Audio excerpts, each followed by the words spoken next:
रमता राम जपो रे प्राणी, अब तो सुन ले राम कहानी।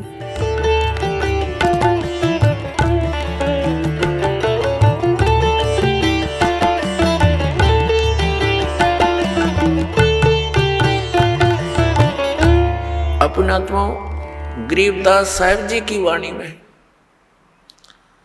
परमात्मा ने ऐसा मिश्रण करवा दिया कि न तो गरीबदास के पंथ के समझ सके उसको, और उस मिश्रण के बिना वो वाणी सुरक्षित नहीं रह सके थी। कहीं पर तो गरीबदास जी ने राम और कृष्ण की महिमा सुना दी ताकि ये भोली आत्मा राम और कृष्ण पर आरूढ़ है, इसी आधार से इस वाणी को सुरक्षित रखें। यदि ये एकली कुनीन डाल देते तो कोई नहीं ग्रहण करता।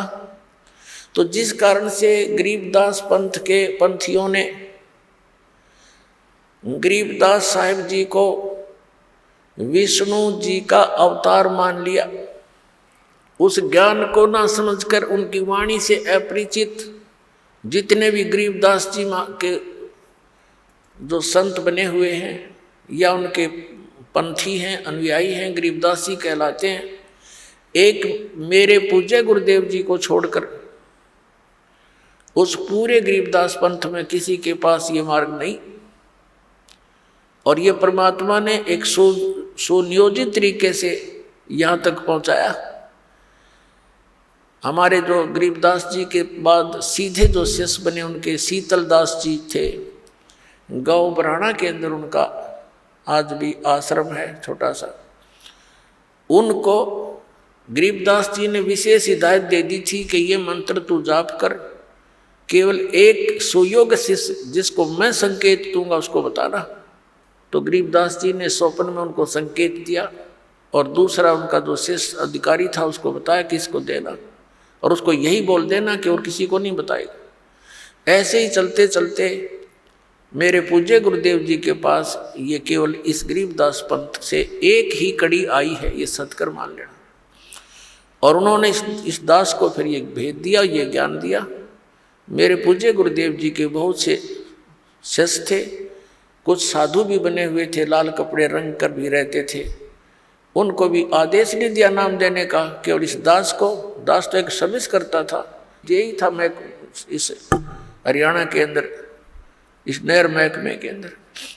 और जब दास की पता नहीं उन्होंने क्या देखा इस दास के अंदर, स्पेशल मुझे कहा था कि ये नाम तू दिया करेगा, सत्संग कर और अकेला मत समझना, परमात्मा तेरे साथ रहेंगे और विश्व में तेरे समान पृथ्वी पर कोई संत नहीं होगा।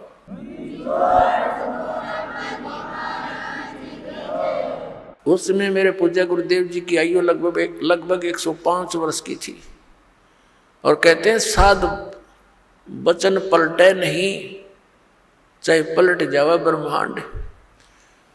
तो पुण्यात्माओं, ऐसे इस अनमोल ज्ञान को सुरक्षित रखा गया था। तो गरीबदास साहिब जी को कहा था बेटा आप जाइए और प्रचार कीजिए मेरी वाणी का, और ऐसे इसको गुप्त रखना। तो स्वयं जाप करना इस मंत्र का, अन्य किसी को। उस कबीर परमात्मा ने भी यही कहा था कि एक सुयोग्य से तुझे संकेत करूंगा, उसी को देना। तो ऐसे संकेत होते होते ये मेरे पूज्य गुरुदेव जी तक पहुंचा, उससे इस दास को प्राप्त हुआ। और सन 1997 में मार्च के अंदर फाल्गुन सुदी एकम को परमात्मा ने इस दास को कुछ समय के लिए दर्श दिए और कहा कि अब इस सतनाम और सारनाम को कर दे सार्वजनिक, समय आ गया बेटा।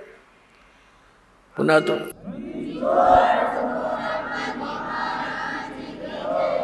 आप सुन रहे थे जगत गुरु तत्वदर्शी संत रामपाल जी महाराज जी के मंगल प्रवचन। अधिक जानकारी के लिए विजिट कीजिए हमारी वेबसाइट www.jagatgururampalji.org। संत रामपाल जी महाराज जी के शुभ आशीर्वाद से पूरे विश्व भर में 500 से भी ज्यादा नाम दीक्षा केंद्र हैं, जिन पर संत रामपाल जी महाराज जी द्वारा ऑनलाइन निशुल्क नाम दीक्षा दी जा रही है। अपने नजदीकी नाम दीक्षा केंद्र का पता करने के लिए संपर्क करें 8222880541।